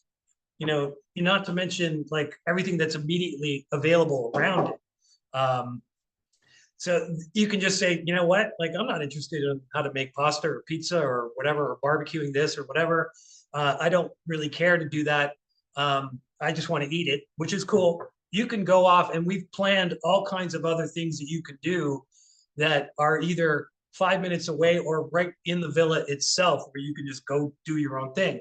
Or you could just even go by, we make sure they all have pools, etc. They have gyms, hot tubs, all kinds. So whatever mode you want to chill in or do, you know, you want to hop on a Vespa or go hop on a bike and go for a ride around the estate, or there's vineyards everywhere. There's bike paths, hiking paths. There's like the vineyards are the actual villas themselves. Have outdoor kitchens too. So there's like pizza ovens that are outside that we'll be using. Oh yeah. And with the holidays, it's all included. I mean, it's all part of the it's all part of the package. You'll get, you know, whether you want to participate in making pizza, pasta, whatever it is, great. If you don't, same with wine pairings and wine tastings, but everything is available 24/7 whenever you want it. So it's a real fun, interactive experience. But it's also what you want it to be. Like we're not trying to force it. That's the whole point. We're not trying to force people to do it one thing or another. Someone had sent me a message saying, well, you know, we're not sure we want to go to the beach. I'm like, well, no problem. You know, come. We'd rather go to Lucca. Well, let's go to Lucca. We'll split, you know, and so there's so much to do that it's just endless. And so yeah, to your point, Scott, that you know, there's cooking classes if you want them. But one thing I know for sure, there's going to be lots of food and lots of wine and everything else. You know, to be honest with you, when we're not cooking and we're not eating and stuff, I'm going to be doing all this stuff anyways. Like I'm going to be jumping on a bike and going for a bike ride. So I'll be like, you know what, after we're done here, you want to come with me and go for a bike ride, we'll go do that. You want to go for a hike, we'll go do that. Like, you know, we'll go for a swim, we'll do whatever. Like that, it's to Michael's point, like this isn't camp, you know, you're not children. And we don't have an itinerary every 10 seconds. You know, we do have a lot going on if you want to participate. And there's a lot to learn and a lot of cool things that I can show you. And, you know, you don't want to come at, like, for example, I hope everybody has a chance to come with me to a market and just see me battle out prices with the local purveyors at the market, because that's what we're going to be doing. And, you know, haggling with prices and all that other stuff. Like, that's the culture of like seeing that stuff, right? That's the memory that we're going to try to give you if you come on these trips, where you'd never be able to find anywhere else. You know, so yeah, it's much more and much different than I think. I guess the term would be immersive, right? And the opportunity to jump in if you want to. Some days maybe you don't feel like it. You just want to chill. That's cool. Read a book. Yeah. You know, like, you know, there's a million, like just going for a walk in the Amalfi or Tuscany there's enough to keep you, you know. The Amalfi Villa is less than a 10-minute walk to the pier. I mean, it's beautiful. Yeah. To which the backdrop is Capri. I mean, you know, like they're just absolutely stunning places, and you would never get this staying in a 5-star hotel. Like I've stayed in 5-star hotels. When Guy was referring to the Hong Kong, we were invited there for the grand opening. We were the hosts for the grand. We lived there for a period of time. And yes, it's beautiful, it's luxurious, but this is on a whole different level. You know, I would tell your clients that when they have their downtime, typically in a hotel, if they then had the opportunity to go to the lobby or whatever part of the hotel and either just chill and have a glass of wine and see what we're making, or participate in, you know, doing that, and or going to markets and shopping, literally shopping, because as opposed to just going to restaurants all the time, and learning about ingredients and seeing, you know, live fish, live squid, all that other stuff, and just being part of that sort of culture and experiencing it. That's what you can do on that downtime as opposed to just sitting in a really expensive hotel in Rome and turning on the news and watching the news. No, you will be the news, right? You will be immersive and part of the culture. And so yeah, that's really the biggest difference is that, again, it's not camp and it's structured, it's wide open, and there's a million things that's going on at once. And the best thing is you get to choose what you want to be a part of and what you don't want to be a part of. That wasn't 5 minutes or less. I'm sorry. Michael, Guy, can I ask you? So my ball of dough looks way bigger than yours. So if I wanted to like cut a chunk off and put it in the freezer, yeah, like for another time, is that doable? Is that possible? Yeah, it's doable, but I'll tell you one thing, you're better off making all of the gnocchi. Okay. Because once they're made, you can freeze them fresh. And then that way, the next time when you do want to make this, you can go right from freezer to the boiling water. Okay, you know what I mean? Versus a ball of dough. Yeah, because if you could freeze the ball of dough right now, if you don't feel like making all of it and you're just tired for whatever reason, sure. But you're going to have to wait for that dough to defrost, and then you're going to have to cut it into gnocchi. All I'm saying is cut it into gnocchi now, eat what you want to eat tonight, and freeze the rest of it. And then the rest of it frozen goes straight to boiling water. Makes sense. You know what I mean? Awesome. Yeah. Yeah. Like just a Ziploc or something like that will work fine. But that's a really good question. And I was going to get to that. You and Laura are like ahead of the game here. So for those of you who are ready, or is there anybody left? I don't like leaving people behind. So is there anybody still struggling, or is their dough ready? Because you never can tell with these classes. So what I want you to do is to take your dough and cut it into quarters. Okay. So as you can see here, I've got like 4 of these quarters. Put the other 3 aside. And you might need some flour, you might not, but just start rolling this out into long, long links, just like I'm doing. But this time, you're not folding the ends in and forming a ball. We're going to roll this out. Now, if it gets too long for you to cut that in half, because it does start to grow quickly. So cut it in half and start rolling that out. And again, I'm just using the palms of my hands and pushing this away from me and then back towards me again. Away, back, making it thinner and thinner. Now, once you've done that, and by the way, if you do have another pair of hands in the kitchen, this is when you engage them and say, hey, man, give me a hand here. But now, this is also a preferential thing, and so I will leave it up to you, but I will give you the technical right answer first and foremost. This is all we need to do at this point is cut this, and that's your gnocchi. So how thick does it need to be? I would say the Italian or technical correct answer is about cigar-like shape. Okay, so once you're at cigar-like shape, and I don't mean those big, nasty, cute Cuban cigars, more of the refined ones. So we're talking about, I don't know, the size of maybe 2 pens, 2 pencils put together, so to speak. And that's what I've got right now.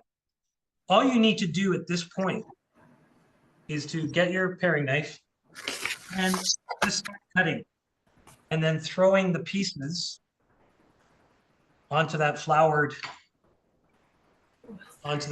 thing, just like I'm doing right here. See, I've got my one little gnocchi. Now, the only thing that's really important to remember at this point is that you want to make these about, I don't know, about an inch and a half long. But once you've made, if you happen to go 2 inches or even 3 inches, that's fine. Just make sure they're all the same size, right? Because what we don't want to have happen is that if some are only 1 inch and some are 3 inches, they're going to cook at a different time and have different textures when you're eating. So it's important that once you've made that executive decision as a chef as to what size your gnocchi should be, they all have to be that size. Again, the technical answer is about a couple of inches.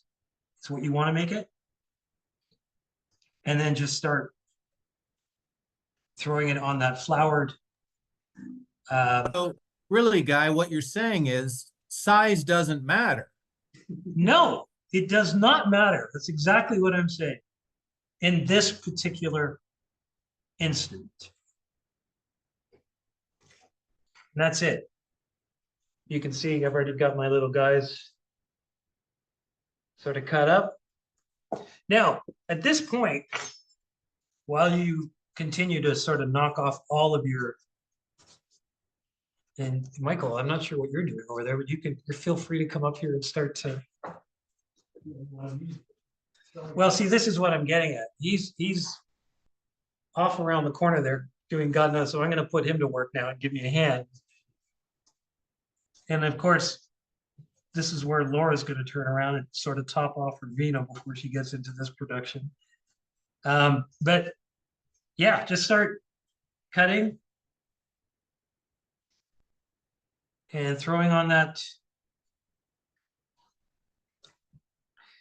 Now, as I had mentioned earlier, these, at this point, once you've cut them, you can totally freeze these. And this is an important thing to remember if you're, let's say you're entertaining and you've got some people coming over and, you know, you want to be a good host. There's no reason why you can't make this in the middle of the week and then just keep them frozen in your freezer. And then when your water is boiling, you can take them right out of the freezer and drop them into the boiling water. Yeah, it's a great thing to have around on, you know, when you're busy. You've got the kids, Yeah, I mean, you don't even have to make a tomato sauce with this. Like a lot of gnocchi, especially when, remember we were talking about the gnocchi that's coming from the north, of the potato based ones that aren't the ricotta ones. A lot of those are just sort of made with sort of olive oil and fresh herbs. You could easily make like a herb pesto. So get some basil, some chives, some Italian parsley, and, you know, chop it up or blend it with some olive oil in a blender and just sort of heat that up really quickly. And once your gnocchi is quick, just toss it around with that, you know, just with some olive oil and some herbs. And that would taste really awesome too. So, and not to mention everyone, all your guests are going to think you're a rock star because you made some fresh pasta at home. I find it kind of therapeutic, to be honest with you. You know, well, it's funny that, again, creating on, you know, what we're talking about, these trips and the foundations of creating memories for people so that it sticks with them. You know, I find it in today's society that, you know, you watch a lot of, when you turn on the television, for example, and you see these commercials of, you know, they're suggesting that, you know, you shouldn't be in the kitchen slaving away cooking. You should be, you know, spending more time with your kids on the couch watching Netflix or whatever, or your husband, your wife, whatever. And when in fact, to Michael's point, you know, here we are. My fondest memories when I was a kid was doing this with my family, with my mom, with, you know, him, Michael, and my sister and everybody. I remember that a lot more than watching a movie on TV. I remember picking 10 bushels of tomatoes. That's right. Well, the labor intensive part was a bit much. Yeah, we'd have to do that. But we were very food forward family, as you might guess. But and that's another reason what we're trying to create with these vacations is to create those moments where you, even if you don't know the other guests that are staying in the villa, you probably will, you know, if you're doing this, rolling out gnocchi, for example, with a glass of wine, looking out, doing this outside on a beautiful Italian summer night, you know, in the hills of Tuscany, you probably want to remember that for the rest of your life. So. Well, we'll be going to restaurants. We'll be going to vineyards. Can I ask a question? Sure. Are you, when you're pushing that out and pulling it back, are you stretching it a little bit? Yeah, it's getting, it'll grow, right? Look at this. See how it's growing? Yeah, mine doesn't, mine's not growing like that. You gotta push out and pull, push out and pull. Okay, thanks.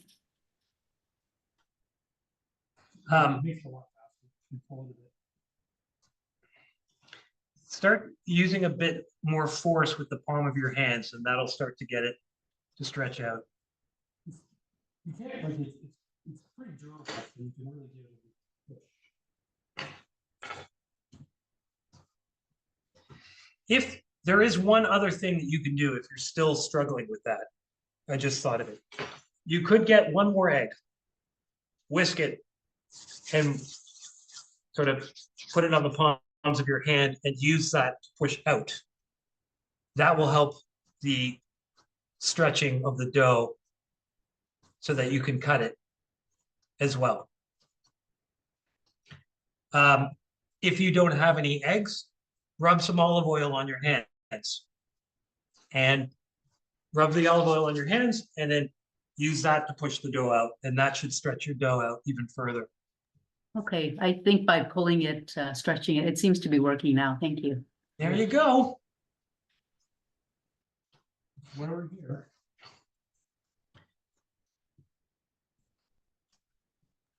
If you do have a better half helping you, once again, check on your tomato sauce and just sort of give it a stir.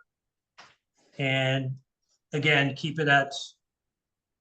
The other thing you can do is that depending on how far you are away from completing all of your gnocchi, you can crank your water now and make sure that it's on its way to getting to a boil.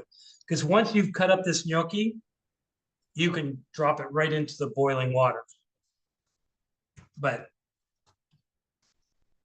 And of course, if you haven't heard or seen, you need to salt your pasta water. And I would say nothing less than at least a tablespoon. I remember when we were in Italy last summer, we went to Puglia.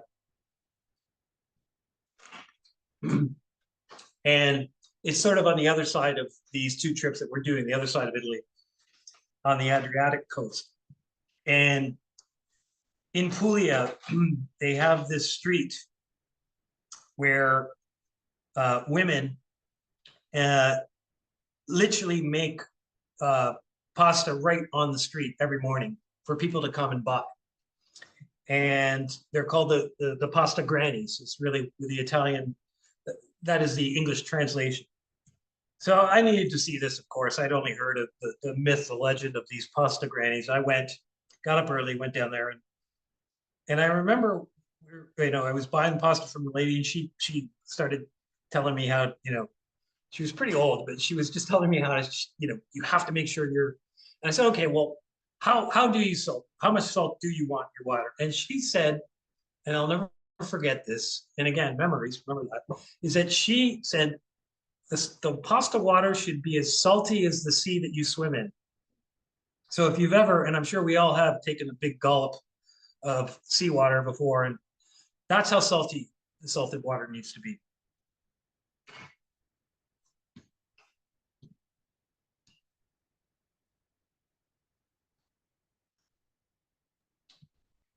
How long do you boil it in the water for?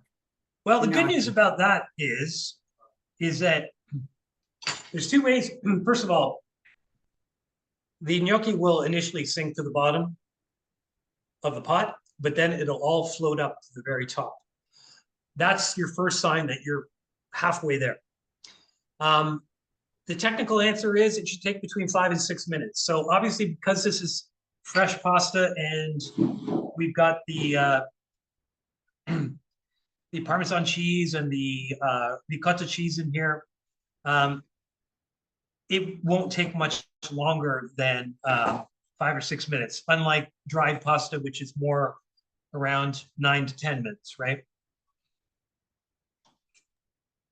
And how many should you put in your pot at once? Like you don't want 40, right? Or does it matter? First and foremost, you should put as much as you think you're going to eat tonight, right? Obviously. But secondly, if you've got a big pot, you have to make sure like that pot should be 2/3 full of water. And so I guarantee you in one large pot, you should be able to put, if you want to, enough to feed like 6 people. If you're worried about overcrowding the pot, I wouldn't worry about that. You're not, again, we're boiling here. And so unless you've got hardly any water whatsoever in there, and by having 2/3 of the pot full, that's plenty of water. I wouldn't worry about overcrowding your pasta. So I just checked my tomato sauce and it seems a little bit dry. Dry? Yeah, a bit drier. It's not sauce. It's not overly saucy. Okay. Do I want it saucy? Should I add a bit of water? No. No. Just, did you have a lid on? I did. And I had it on medium low. what kind of tomatoes did you use? San Marzano. You did. Okay. And you crushed them with your hands? I crushed them with my hand blender. Okay. Can you and they're a bit dry. And you use the whole tin? I used the whole tin, yeah. And I did medium low and then reduced it to low. Okay. So if you're really concerned, right? Because the thing is too, the other perception that North Americans have about when they have pasta is they tend to oversauce and put too much tomato sauce and stuff. Remember, the star of the dish is the pasta. So take a look at what you have. If you're concerned that there's not enough tomato sauce for the amount of gnocchi that you're cooking, and the ratio should be 1:3. So in other words, 1 part tomato sauce, 3 gnocchi, right? So let me even make it into another clear. For every tablespoon of tomato sauce, you should have about 4 or 5 gnocchi. Now, so kind of get that math in your head, right? If you're concerned still at that point, you can do one of 2 things. You can either open up another tin if you have it. If you don't have it, and add it now and give it a chance to simmer with the rest of the other tomatoes. If you don't, if you have some red wine, put in like a 1/4 cup of red wine. Okay. That will help. Okay, thank you. Yeah. The other aspect is you could take, and this is something that I typically do with dried pasta, but this will work here too. If you don't want to add the wine and you don't want to add the tomatoes, what I want you to do is once you've salted your pasta water and you've dropped the gnocchi in, I want you to take out 1/2 cup of that salty pasta starchy water. If you take 1/2 cup of that starchy pasta water and then saute the gnocchi with that water and the tomatoes, you'll get a really nice consistency with that too. So those are your 3 options. I'm going to go with number 3. Thank you. Thanks. You're welcome. Now, I'm surprised nobody's asked me why we're salting the water. Normally in my classes, is it so it doesn't stick and to bring up the flavor, or just more for so it doesn't stick? Okay, so your second part of that answer is the answer. Bring out the flavor. What happens is, the one I always get in these classes, because I do these like around the world, and sometimes it's awkward, especially when there's a time change, making gnocchi at 3 in the morning, but whatever. The best one I always get, and I was saying some people say, well, it makes the water boil faster. And I love that one. I'm like, okay, sure. No, it doesn't make the water boil faster. What happens is that by salting the water, yes, you're adding some flavor, but we have salt and sodium in the gnocchi already. What it's really doing is that once the pasta hits the water, the salt will instantly gravitate to the pasta. And this is true for dried pasta as well, not just fresh pasta. Thereby forming like a really small crust on the pasta. when you pull that pasta out, drain it, the salt still sticks to the pasta. And then that acts as a trap to trap the tomato sauce. Because then the tomato sauce sticks to the salt and that little crust on the pasta, and then you get a tastier mouthful. So that's why so the sauce doesn't just sort of roll off the pasta.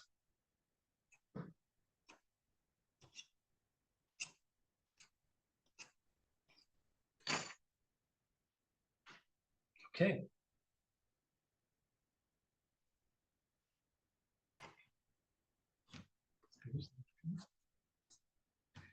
Are there any questions? Like, it's awfully quiet, which means everybody must be rolling out their gnocchi dough.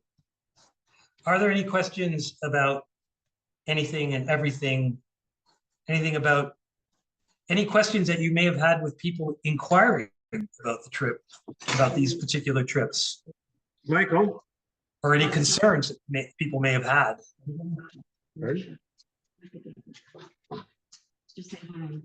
Hi, it's John. I got a question. The gnocchi's floated to the top. Yeah. Does that mean it's cooked and it needs to go into the sauce? Yep. So what I want you to do first, though, before you drain it, I want you to try it and make sure the dough is cooked right through. Okay. And not just on the outside. No, it's been in there for 4 minutes. If you want, pull one, cut it in half, and you can even eyeball it. You'll see if the dough's been cooked all the way through. And what do we do? Or you can try it, whatever you want to do. Okay, she's trying it. Apparently we're good to go. There you go. Drain away. And now all that's left, if you did get some fresh basil, because it said on the ingredient list to have fresh basil. Yeah, we've got that. Okay, so all you really need to do is just tear that basil with your hands. Yep. And throw it on top of your gnocchi just before you're about to eat it. Okay. Because you don't really ever want to cook fresh basil. No. You want the natural heat and the steam from the dish being hot to sort of somewhat, as you say, cook the basil. Okay. Okay, great. Thank you. You're welcome. I know you're So hungry. we're okay Next to- time you're gonna have to have a. We're okay to put this in then the water if we feel we're ready? If your water's boiling and you've done all of your gnocchi, absolutely drop it. Your sauce is ready to go. All you might want to do is check your tomato sauce for like salt. Make sure that it's at your liking. Some people like it a little saltier. Some people like it less salty. So just check your tomato sauce. Make sure it's at the point. You're also too at this point in time, if you want to add a little spice to your sauce in terms of like heat, you could add some crushed chilies at this point, just to open them up in the hot tomato sauce. They'll start to release all their sort of heat. If you choose, if you want to make it spicy. Yeah. So just to confirm again, if we're not using all of the gnocchi, do we cook it all? Do we boil it all or no? I want you to make sure it's well floured. Yep. And freeze it. With all the extra flour. Yeah. Cut it all up. Yep. Dust some flour on top of them. And then throw them into a Ziploc or whatever container you're going to use to freeze it. Okay. But don't, the stuff that you're planning on not eating, don't cook it. Right. Okay. Thank you. Freeze it while it's fresh, in other words. You can add these two. Guy, I have another question if I may. Absolutely. Go ahead. This looks like it makes so much. Does it work out well if you half this recipe? Yeah, absolutely. Just take everything and cut it in half. But remember to not add all the flour at once, like the way we did it. So you get a feel for the texture. Super. Thank you. Yeah. You're welcome. And then do you just drain it like you would normal pasta? Exactly. Drain it with a colander, or if you have what is called a spider, the sort of perforated scoop, that works too. Okay. But if not, just a regular colander, drain it, then throw it either into a bowl, into your whatever bowl you're eating into, and then spoon the tomato sauce over top, and then just tear that some fresh basil. And if you're a cheese freak, some people add another little bit of grated Parmesan on top. But that's really up to you. Okay, perfect. I mean, you've already got Parmesan in the gnocchi, so I'm not sure it's needed. But for example, my sister, she does that. She adds like another 2 or 3 tablespoons of Parmesan. So again, it's a preferential thing. Sorry, what did you say about the basil? How do we? Just tear it once. It's the last thing you add before you're about to eat. You don't cook it. You never cook soft herbs, right? Never. I don't care what cuisine you're making. So in other words, parsley, cilantro, basil, those are all soft herbs. You let the natural heat of the dish cook those, so to speak. The hard herbs like rosemary, thyme, those you have to cook. But the soft ones, in other words, ones with soft leaves, you should just always let the natural heat from the dish release the oils. And then that way you get more bang for your buck.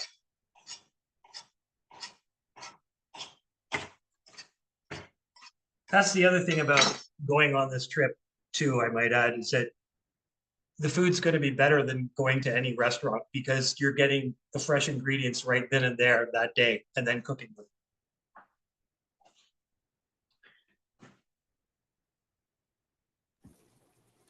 Guy, I just love that we didn't have to cook the meat in a separate pan or pot and that we just added to the sauce.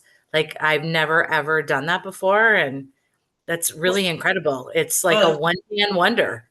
Yeah, it's definitely, to your point, convenient for sure because it's one less pan, no question.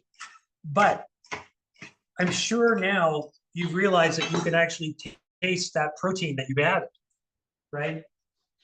It's the taste, whether it's beef that you added or pork or in my case veal, you actually taste it more, which is why you have it there in the first place. Because if you didn't want it, you never would have put it in the first place. So it's A, more convenient, and B, more tasty.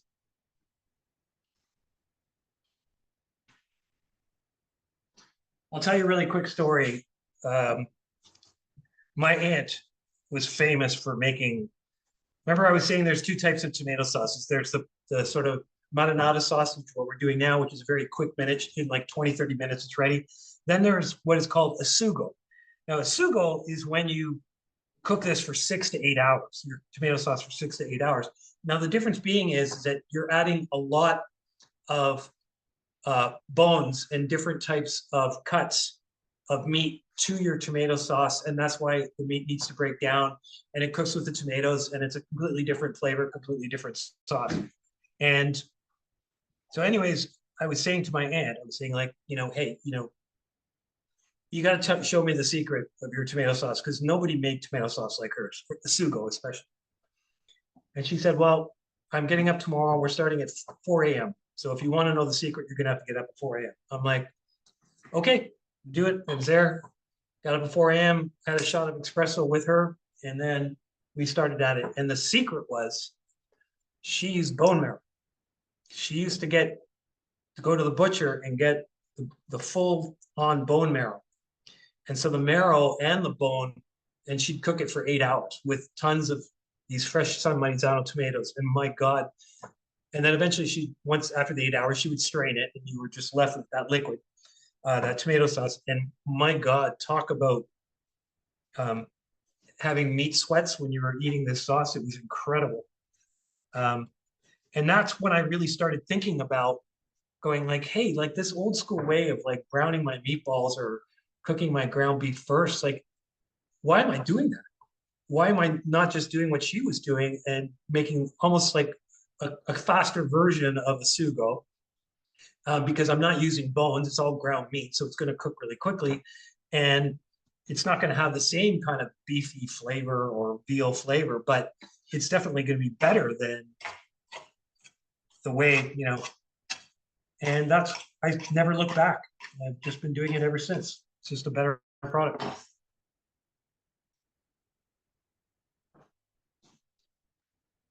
And Guy, if our gnocchi's floating on the top, that's a good thing, right? That's exactly what you want to see. It means that you did a great job. Okay, pat on the back to that one.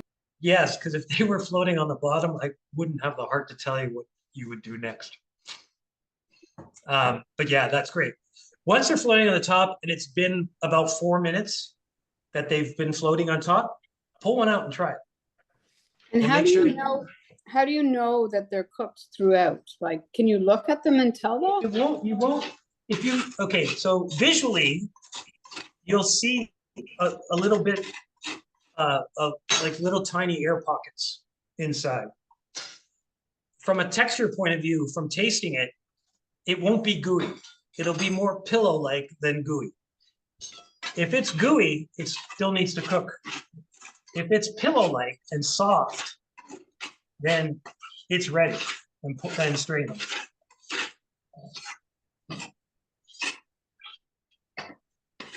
Now, sometimes people, do you use a fork to give it that texture or that look? That's what I thought we were doing that, or is that, am I thinking of something else? So in Italy, they have these little wooden boards. It's called a spindola.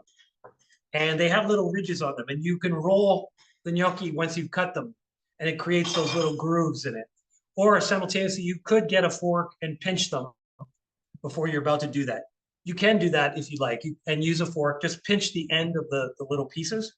That, all that's really there to do is it's another mechanism to try and trap the tomato sauce. You're creating little tunnels or little vessels in each individual gnocchi so that you're trapping the tomato sauce when it's time to eat. I think they just look pretty when you do it that way, but I've never really noticed that much of a difference when I don't do it. So, I mean, if you want, try a few that way and see if it makes a difference to you, but generally I just go straight into the, but there are these little wooden boards that you can buy. They're really inexpensive. And it doesn't. I'm not gonna do that because my husband's starving. He keeps son. Yeah, okay, well then drop them right away. It really, to be honest, I'll be really honest with you. I've done it both a million times. In the restaurants, we used to do it. In all of my Italian restaurants, we used to do it. But I did it for a visual point of view. It looked cool when you did it. But between you and I, just eating it for home use, I don't really see the need. But in a restaurant, you need to think of these things because they're paying for their meal. So you know, every angle needs to be covered. That's why we used to do it in the restaurant. Okay, I'm gonna ask another question. As far as when you wash your herbs, like basil, parsley, things like that, like I wash them and then I pat them dry with a paper towel, but is that the right way to clean the herbs? Yes, so what you need to do is one of two things. You can either soak them in cold water in a pot and sort of swirl them around with your hands, or you can stand over a sink and rinse them with your hands. That's fine too. And then I just take a regular paper towel. I roll out the paper towel, and then I roll the herbs inside the paper towel, and then I wrap it with saran wrap and throw it in the fridge, and it's good for days. So I do that with like if you get a whole head of basil or whole head of parsley, and you know you're only going to need half, clean it all at once. Take it once you've cleaned it with the water, wrap it in a paper towel, wrap it in some saran wrap or plastic wrap, throw it in your fridge, and it's good for a week without it going brown.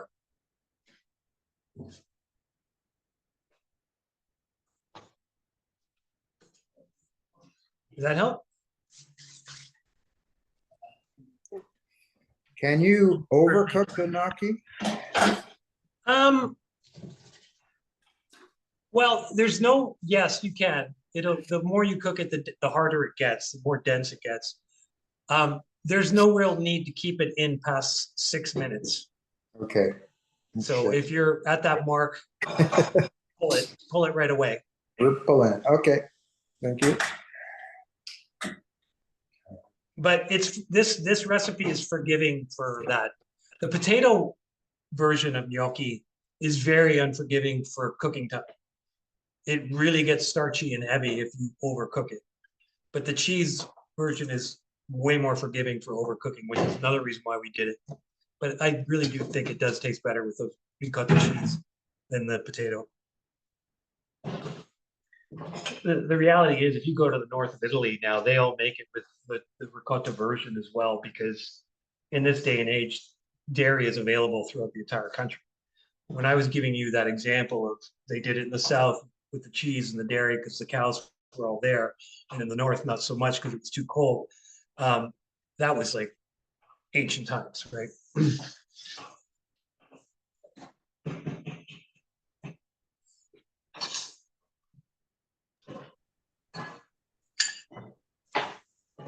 I guess some of you are probably eating. Yeah?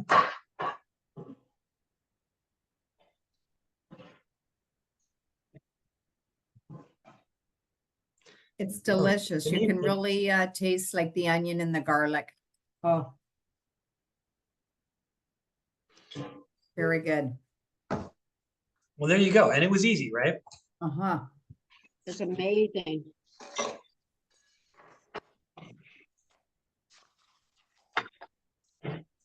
If you want for the next time you make this, because everybody who takes this gnocchi class, inevitably, they do make it again. They do appreciate that, you know, it is easy. And remember, the second time you make this, you will do it much faster because you kind of know a lot more than you did before you started this class. The important thing to remember is that, you can freeze all of it. It's very friendly in terms of, using it over and over again and stuff like that.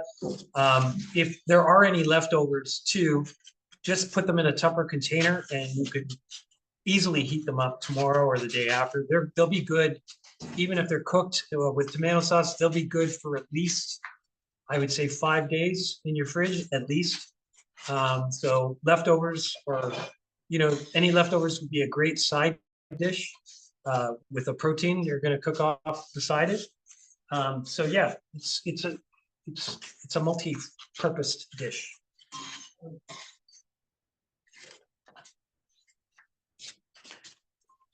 And very filling. You wouldn't need much more with it. No, I'll be really honest with you. I only added the veal because we're cooking for Michael's 2 young boys, and one's 13, the other one's 15, and they're growing. And for me, I would just do it with the tomato sauce and the gnocchi. But for a couple of growing boys, they could use all the protein that they could get. And so that's why I added the extra protein. Did you try it? Well, does anyone have any questions or anything else that they want to ask us, or about the trip, about the gnocchi, about restaurants, about wines, wine markup? We could probably answer it.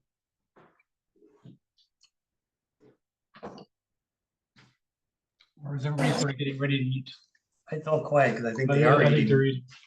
It is delicious. Thank you very much, guys. This is Lori speaking, Laura's friend. Oh, good. I'm glad you liked it. I'm glad you liked it. Awesome. It's delicious. I did have a garlic question. Sure. What's the difference between chopping it, like crushing it with your hand and then chopping, versus using that, what do you call it? That machine, the press? There really is no difference other than one, is that you have to make sure that press gets pristinely clean every time you use it, because bacteria gets into that press and then you keep using it over and over again and it builds. Oh, so that's why I don't use the press. Because I find that by the time you have cleaned all of those little holes in the press, you could chop it with a knife. And it's a lot easier to clean a knife than it is a press. It is. You're right. On a regular basis, really fast. Like I'm serious. Like the reality is, over time, to clean the presses properly, you should go in with a toothbrush. That's how anal you have to be. Now, if you want to put yourself through that, go for it. But you're better off working on your knife skills because once your knife skills get up to speed, chopping onions and garlic and stuff, like it's second nature. Right. And the other thing that you can do too, as a tip, is that once you've finally chopped your garlic, you could add a bit of salt onto your cutting board over top of the garlic, and then press down with the back of your knife and turn that into a paste. The salt will start to break the garlic down, and now you've got more of a garlicky paste, and you could use that paste for, let's say, a vinaigrette, for example. Oh, very nice. Yeah. Okay, thank you. You're welcome.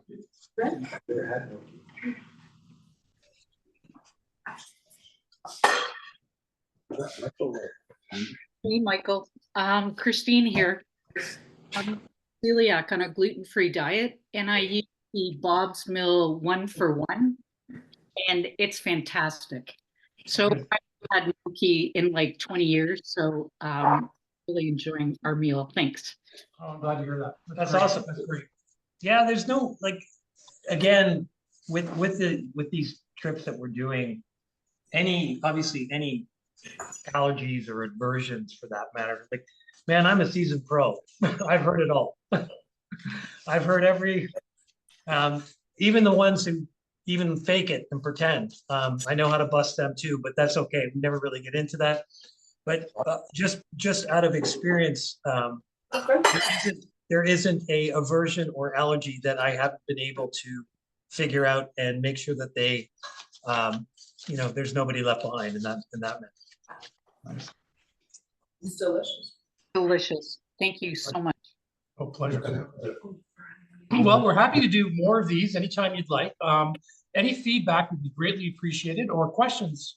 If there's something that you really want to see, let us know, and we'll be happy to. I mean, Guy's well versed in all types of cuisine. Like we have Asian restaurants, Italian restaurants. We actually had more Japanese and Chinese restaurants than we did Italian. We only had 2 Italian, and the rest were all Japanese and Chinese. So if there's any, or if you just have some questions, whether it's even what type of wine to pair with something. I've got friends coming over, or I'm going to someone's house for dinner, and I have no idea what kind of wine to bring or what should I bring, and I could give you some versatile suggestions. I'm happy to do that.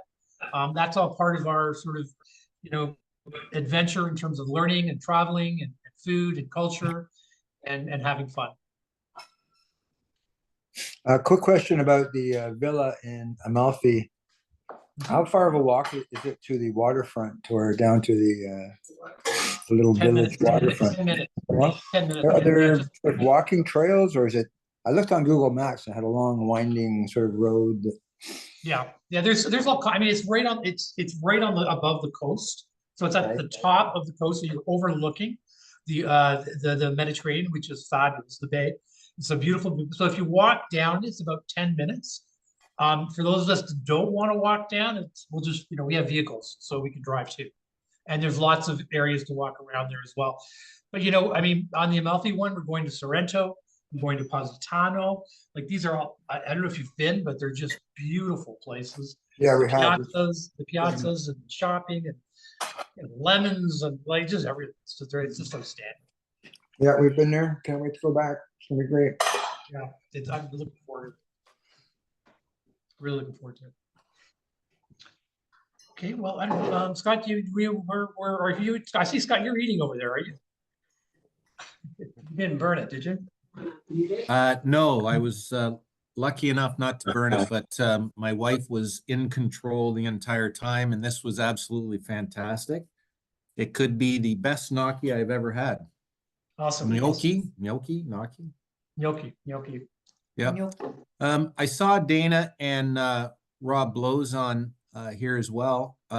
Rob, Dana, do you guys want to say goodbye? Any last comments?